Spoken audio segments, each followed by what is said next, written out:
Question 5. Sinikezwe but in the diagram below, P lo O minus 5 is 0 is the point which is found in this diagram. And then the inclination of the line PT, which is exactly 63.43 degrees. Mese basitshela ukuthi S is the midpoint and S abe y intercept. Yale walo line lo PT. Then sebethi la R is a point on the x-axis such that OPO, meaning distance PO in terms of your ratio OR, U2:3. Now, the first question it says, let's determine the gradient of PT correct to the nearest integer value. Now, ukuthola i-gradient ya PT, uma umbheka u-PT wakho uline ozonqumula kuma x-axis, which means sanikezwa le angle ukuthi uba singayisebenzisa i-angle of inclination. So singasho ukuthi 5.1.1 i-gradient waline ka PT izolingana no tan 63.43 degrees. So i-gradient ya PT then izobe sengisebenzisa i-calculator ngiyithole. I would say tan 63.43. Then I'm receiving my answer as 1,9. They try to round off your answer to the nearest value of an integer. Should say actually answer now 2. Round off your answer to the whole number. So we will 2 answer. So your answer is now 2. So I gradient ya PT U2. Sebetsi la ku 5 point use a different color 5.1.2. Determine the equation of PT in the form of y is equal to mx plus c. For PT is a gradient and it's null point. So using this formula y minus y1 is equal to a gradient in now x minus x1. Ngithatha le formula ngoba nginali pointed load and nginayo gradient. So I can do a substitution to find the equation straight. So y1 would be this 0 and then the gradient ile ngitholile. And then x1 is minus 5. So neke. So neke will give you positive. Y minus 0, y. Then 2 times x will give me 2x. So I'm going to positive la. 2 times positive 5, I will have positive 10. So it's only the equation PT. And then 5.1.3, but actually distance PS. Now, but as you see, the answer in a set form. Nento kumele sisheshe siyibonela ukuthi u-S lo la uyi-y intercept. Uma y intercept, which means ama coordinates as ayafana no 0 because u-x u-0 la phezulu u-0x, but u-y siyazi ukuthi positive 10. So le y intercept ka PT inqamula la kuma y axis isinikeza i-y coordinates lika S. So ukusuka la ku point of origin ngize la it's 10 units, ukusuka la ngize la it's 5 units. So uma bethi asithola PS, you can even use the Pythagoras theorem or you can use the distance formula. So i-choice yakho. So ake ngiqale ngisebenzise i-Pythagoras theorem lengisho. So I would say 5.1.3, I can say PS squared because la ukhumbule the reason ngithi Pythagoras theorem is over 90 degrees is equals to PO squared plus OS squared. So PS squared uzolingana no PO. PO kusuka la uzela it's 5 units, so no 5 all squared. OS 10 units, so it's 10 squared. So PS usozobe square root usala. So we just put the square roots la. Remember, PS is a hypotenuse, so you won't put a plus or minus. So the square root is 5 squared plus 10 squared. So your answer yako 5 root 5. 5 root 5 units. Or you can use a distance formula. So you will say PS uzobnikezwa square root ska x2 minus x1 all squared plus y2 minus y1 all squared. Sama coordinates now lawa, and then we can name them. Gives me now x2 y2 kanjalo kanjalo. So x2 wako I can say 0 minus x1 so kuzoba plus 5 whole squared plus y2 should kuzoba 10 minus y1 kuzoba 0. And remember uma ngithela x2 la kushowcase kumele kube y2. Uma ngithi x1 la nala kumele kube y1. Ngeke ngithi x2 la bese ngithi y1. Then your answer is will be wrong. Now, 0 plus 5, 5 squared to bani, 25. And then like 10 minus 0 will give you 10. And then 10 squared to bani, 100. So we can even use the calculator if I get plus 10 minus 0. But your answer will be 5 root 5.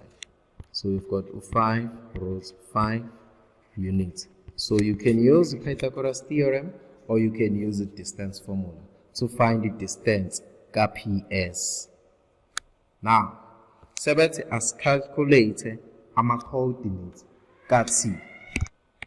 Sebethi ke manje asicalculate ama-coordinates a T lawa lapha phezulu. So lama coordinates a T, what we can say, since S a midpoint yala, we can use the midpoint formula. So sizothi thina i-midpoint ka PT it's x1 plus x2 over 2 y1 plus y2 over 2. Now sina i-midpoint u0 no 10 ama-coordinates akhona.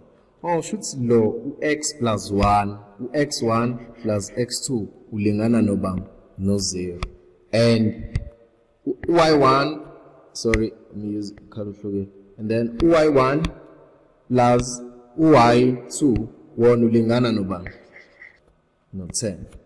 Akikubhale phansi ke konke lokho esikushoyo.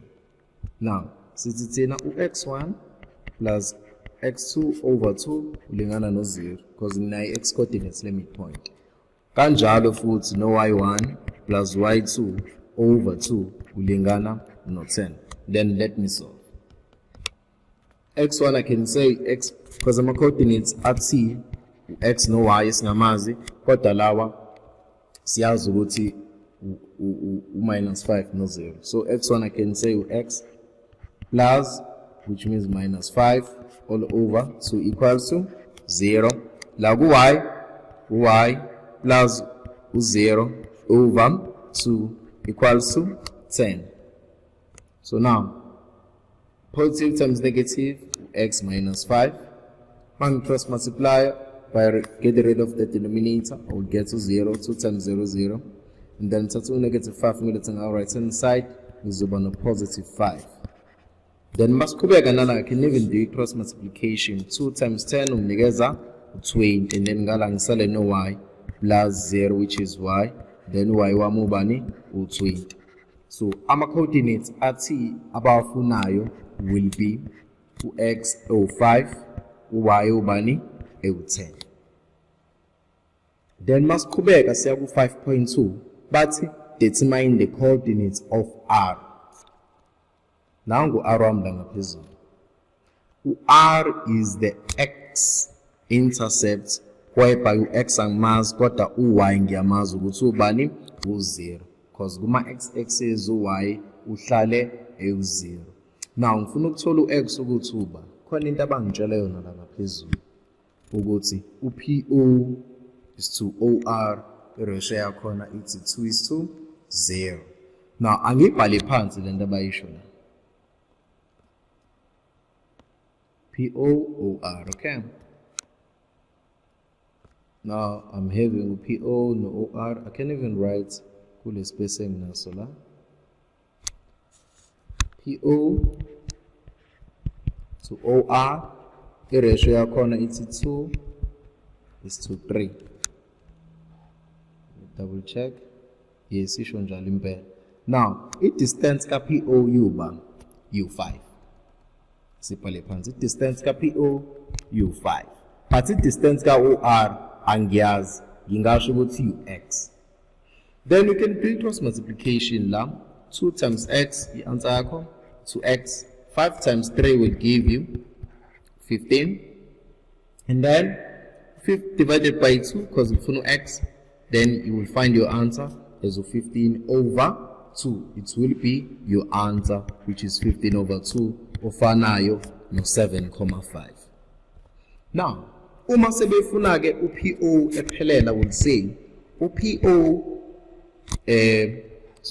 bafuna distance ka ama coordinates r. Sengiyalazi x coordinates mina ukuthi lu 7,5, which is 15 over 2, and y ngiyazuba. So ama coordinates not bafuna distance. I'm sorry ngalokho. Then ama coordinates are r, x wakho u7,5, which is 15 over 2. Sithe y wakho uhlale ubani x0. So then bese uyaqhubeka seku question elandelayo yokugcina. Question elandelayo ithi let's calculate the area of triangle PTR. Nangu P, nangu T, nangu R. Yilokho nje kuphela abakufunayo. Now remember, unayo wena i-distance ka PS. Distance ka PS ibu 5 roots 5. I can find the distance ya PT times because le kusuka la nokusuka la kuyalingana. So mangithola le distance ya PT, ngithola distance ya PR. Na i-angle enginayo, then I will use an area formula. It's in area formula yakhona. It's in the area of a triangle PTR izolingana no half base times height times sine angle 63.43 degrees. Now, if base yakho ilama side amabili unawo ne height kanjalo. Now, i-base ngingasho ukuthi le, i-height ngisho ukuthi le, doesn't matter. Now, mele ngithathe i-angle eyakhwe ilawo ma-side enginawo womabili. Njengoba lama side or labo line engikhuluma nali i-angle yakha kile shuthi yona angle engikhuluma ngayo, ingakho ngithi sin 63.43. So what I've said, ngithe mina uPT la ngezansi ngiyazi ukuthi distance uPR, so I'm having uPR times sin 63.43 degrees. Now uPT yitheni sithe utholakala ngokuthi uPS la ngaphezulu u-half ka-PT. Shuthi mangikwenza kuphela kumele ngitimes ngo2. Shuthi lo 5 roots 5 kumele ngimtimes ngoba eyedwa ngo2. Then uPR wonke ephelele sithe ukusuka la uOR x coordinates lika R sithole lu15 over 2 and la lu5. Then u5 plus 15 over 2, so which would be 7,5 plus 5, uzosinikeza, we can even use a calculator, 7,5 plus 5, uzosinika 25 over 2. 25 over 2 times sine 63.43 degrees. Then uzoyithola i-area yakho yonke nje kusinjalo. Fake konke lokhu kwi-formula, we calculate. So 2, sorry, it's not 2 into 5 roots 5, 25 over 2 times sine 63.43 degrees. So the answer is 124.99 square units. So my final answer is 124.99 square units. So yona area yako yale triangle ka PTR. This podcast was proudly sponsored by PPR Education. Podcast Partnership Recognition.